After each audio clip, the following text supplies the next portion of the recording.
Alright guys, Tactical Bit here, Rostermania rumours number 3 for September the 11th today. I was hoping to do one of these a bit earlier, but there really hasn't been many rumours flying around, so I wanted to get enough content to make one video. Hopefully we'll have a lot more stuff when the 4v4, 5v5 announcement happens, supposedly on September 19th. So we've got quite a lot of stuff to talk about. Hope you enjoy, like if you do, subscribe if you're new, and let's hop right into it. So the big rumour and discussion point of episode 2, which I recommend you watch, was the identity of the rich guy or the mystery organisation. Supposedly, he's willing to pay $500,000 over 2 years for John alone, which would mean like $1 million a year for an entire team. That's big money. We don't know who he is. There was good discussion down in the comment section that he could be from like Liquid, PSG potentially, a lot of different organisations. But rumour has surfaced that it might be these guys, Team Reciprocity. I'm far from convinced, but I'll go through the explanation and you guys can comment what you think down below. So this came out a couple of days ago. John reckons that the LG guys think that he has signed with this organisation. Now, it seems to have taken a bit of time to happen. You would think that if it was a big organisation like a Liquid or something like that, John and the other professionals would think, wow, okay, you know these guys are going to get a great squad. There wouldn't be much hesitation with signing if they're going to offer you so much money. But there seems to have been quite some hesitation, which makes me think maybe it is some sort of unknown organisation like this one. Team Reciprocity tweeted this out on the 24th of August. They plan to expand to a variety of leagues. Pro players teams competing in Rainbow Six, League of Legends, Call of Duty, CSGO, PUBG, Fortnite. Got to be a lot of money behind them if they're just going to pick up all these teams out of nowhere. They picked up this Halo roster, which apparently is the old Envy squad. Pretty big names. Snipe Down, Pistola, anyone who's followed Halo will have heard of these guys. I really hate their branding. It reminds me of the RAC motorway tow truck people. I really wish they'd change it and make it something better. So this was on Reddit a couple of days ago to follow up that initial post about the potential of them joining a lot of esports. Realman B says on Reddit, the owner, that's Chad Larson, just followed Slasher and John. If you look at his LinkedIn, it doesn't seem like he's got crazy cash behind the scenes. His experience, full stop, only started about 6 years ago. And the founder of the Pro Gaming League PGL. That's not the same PGL that put on the Krakow Major last year. So I don't really know where he's getting all his cash from. To spend $1 million a year on a CoD team doesn't seem very viable, but we'll have to see. Right here, this is a tweet from the 2nd of September. Thanks to all those who have expressed interest in joining the REC pack. That's what they call themselves. Ugh. Major hashtag Intel coming soon. People thought this was Call of Duty related, but they picked up a Gears of War team, so I don't think it is, but who knows. So this is Chad Larson, this is their CEO. As you can see here, he did recently follow Slasher and John. These were the two players that have been rumoured to go to the organisation. Fundamentally John, and then after that Slasher was meant to be their next pickup. Also followed 100 Thieves, which is a potential destination of Karma. The rich guy supposedly wants to get John, Slasher, maybe Karma also on the team, but we'll have to see about that. Now this tweet was from the CodBurner Intel Twitter account, which talks about the stuff that CodBurner says on the Reddit. And he reports on what Realman Beast said. And Team Reciprocity, God, I hate saying that, replied with this gif. So my personal take is that it's not this team. I kind of hope that it isn't, because I want like a big org to come into Call of Duty to pick up these teams. But Chad Larson, who knows, maybe he got a bucket load of inheritance and now he's got a lot of money to burn. My personal theory is that Chad Larson and Reciprocity saw these rumours emerge on Reddit about a week ago, and then maybe he followed Slasher and John as a clever marketing stunt, so people would start turning heads and think, oh, who are these Reciprocity guys? And then they tweet something like this, and now they've gained a lot of followers over this potential drama. So maybe it's just a way for them to grow their own brand. Rich Guy and Mystery Org are still very much under wraps. So this is probably the most interesting thing that CodBurner has said over the last few days. It really does sum up the situation with Karma. I know a lot of you guys are interested in what he's up to. So the numbers he's referring to are, in last episode, he said that there was a 40% chance Karma went to 100 Thieves, 30% to the Rich Guys org, and 30% to OpTic if it goes to 5v5. If COD stays 4v4 and 100 Thieves pick up JCap, which is one of the big rumours, to join Octane and Kenny and Pharaoh, of course, because they're scared of losing out, then obviously Karma can't go there. So Karma does supposedly have an offer from 100 Thieves, but he's holding off signing any contracts because of what he says in this tweet here. It's a difficult situation, and I think it's best to wait till the reveal. Team of 4 is not an option until 5v5 is a real thing. Team of 3 is questionable because it goes 5v5. The chance of orgs letting go of players decreases. you're getting a subpar 5th unless you're lucky. So he wants to know until it's 5v5, until he can safely make a decision knowing what team he's going to get on, rather than joining into a team of 4 and then getting a subpar 5th. To continue, one of the big rumours from last episode was that if Rise sells Gunless to LG, then they really don't want to sell Slasher, which is apparently the rich guy's target. So then Rich Guy might have to go after Clay, which is an interesting point here, because we thought that Clay was always going to stay on E United, but maybe if Rich Guy's got the cash behind him and Rise won't budge on their huge potential asking price for Slasher, then maybe they go after Clayster.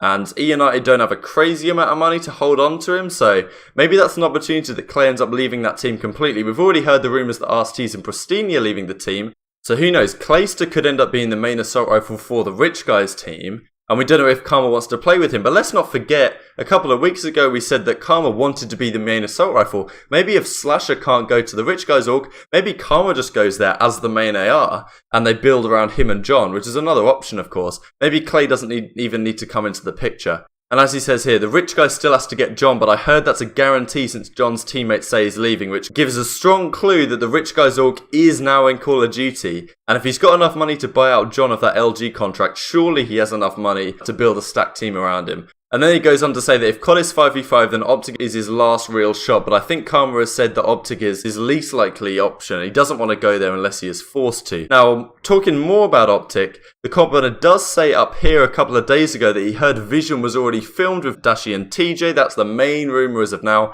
that OpTic's going to be Scump, Crim6, Dashi and TJ Halley. But Roger, who is the videographer that films Vision, says, now I know this account is full of shit, which is the Codburner Intel account reporting on the news. You know, we've known people in the scene to make stuff up to try and play down any rumours.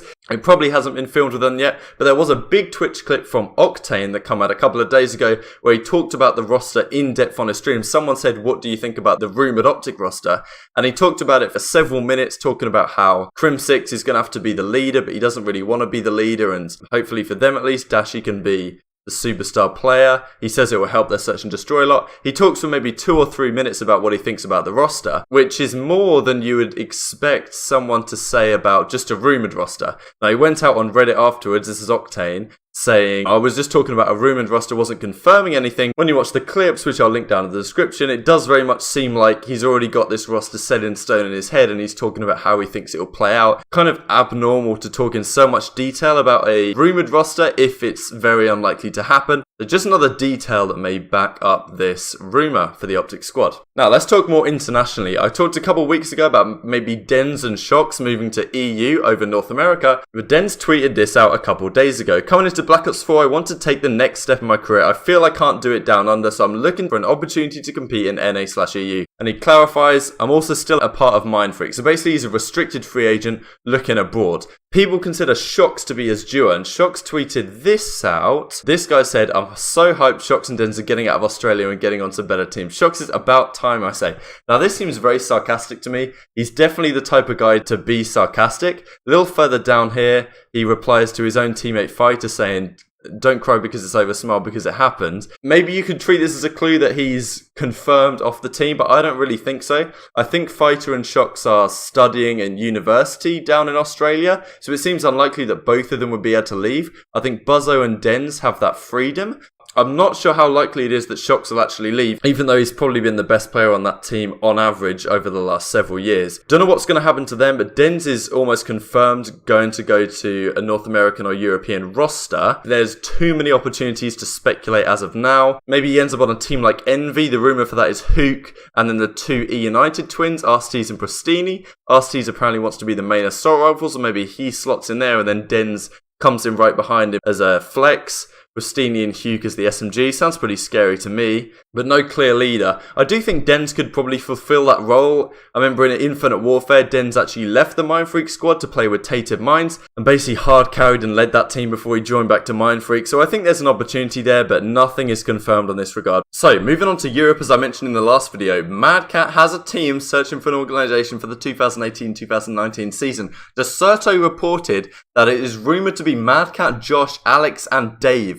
Very interesting. Last time I talked about how Alex is likely going to be leaving Unilad, apparently searching for a North American team, but it appears this is the squad he's looking for. Apparently this rumour is highly accurate. Deserto is usually good on things like this, especially in the European scene. Alex leaves Unilad. I'm not exactly sure why he would have done this. The team apparently got on really well. They were placing much better than these players were. It'll be interesting to see how Dave plays, free from his shackles of the other Epsilon guys. Madcat hopefully will be back to form. And Josh, been a long-term partner of Madcat. People seem to think he's awful at the game, but he always kind of pulls his weight as long as he has great support around him. And he does has a lot to the team in terms of the leadership role. Madcat and Josh have been teammates for a long time, so I'm sure they'll get on well because Josh, as we know, will eventually cause some sort of chemistry issue within the team, you'd have thought. But maybe Madcat gets along much better with him than his other teammates did. And Dave, of course, teamed with Josh back in Infinite Warfare when they come top 3 at Anaheim and won CWL Birmingham where they beat Splyce 6-0 in the grand finals. And Dave apparently likes Josh's style, so if Alex can fit in well to this team and continue to perform as a fast-paced sub, probably Josh will be his duo in that sense. Madcat might play the flex and Dave will be the main AR. Interestingly though, where is this team going to go in search of an organisation? Because Dave was on Epsilon, now he's gone. All the rest of the Epsilon team have already gone. And unless Epsilon managed to find the money to re-sign these guys, I don't know who Epsi's team is going to be. They probably would pick up Team Sweden, which is quickest team from Champs. So where do you guys think Team Madcat will actually end up? Maybe this is the kind of team that Team Reciprocity can actually afford? Or could Renegades be in the mix? This was Killer's team from, I think, Infinite Warfare or something like that. They announced a few days ago that they're looking to return to the Call of Duty World League, so maybe this is the type of team they target. So, moving on to what this means for the rest of Europe. We've talked about Epsilon. Unilad will probably go after Bant as a replacement for Alex. That's at least my theory. They could go after maybe Tommy from Vitality, but the roles don't really work there. Shawnee is better with an AR than he is with a sub. Wuskin's the main AR, so they need another aggressive SMG like Bant's could be. If he reaches his form from Black Ops 3 Infinite Warfare, he could make this team even better than it already was. Now, Red Reserve are probably sticking unless things go 5v5. I don't want that to happen. I made a video on that. If you're interested, you can watch it as well. Now, Splyce. This is an interesting one. Jurd is the only remaining member of the team and apparently is looking internationally for the rest of his teammates. A few days ago, we talked about how Accuracy and Enable might be going to Ghost Gaming, but just last night it was announced by Parasite that Ghost Gaming are going to be leaving Call of Duty and everyone on that team is now a free agent. So Accuracy and Enable to Ghost, it can no longer be a rumour, and Christopher Tunn said on his recent video about Rostermania that Accuracy to Splyce may be a possibility. Accuracy and Enable, considering their achievements this year, seem pretty underrated considering Kenny and Ferro already gone to 100 Thieves, so maybe that's a good target for a team like Splyce looking to reach the top. Now, there's no guarantee that Accuracy and Enable want to keep teaming together, but joining Splyce would make sense at the current time. Jurd being the aggressive sub, Accuracy the main AR, Enable's been really good with an SMG this year, but typically he's better with an assault rifle. And then who do you get as your fourth? Who knows? Maybe a young talent like an Abizi, or maybe you even go after Denz, make him the flex, and then have Enable as your fast-paced SMG, as he seemed to fit into that role quite nicely this year. So, Team Reciprocity, you think they're legit? Comment down below. Accuracy to Splyce, a possibility. Team Madcat, what organisation might they end up at? OpTic seems all but confirmed. Denz to North America or Europe. A lot of interesting questions as things go forward. More videos coming soon. Like if you enjoy, subscribe if you're new. Thank you guys so much for watching as always, and I'll see you next time.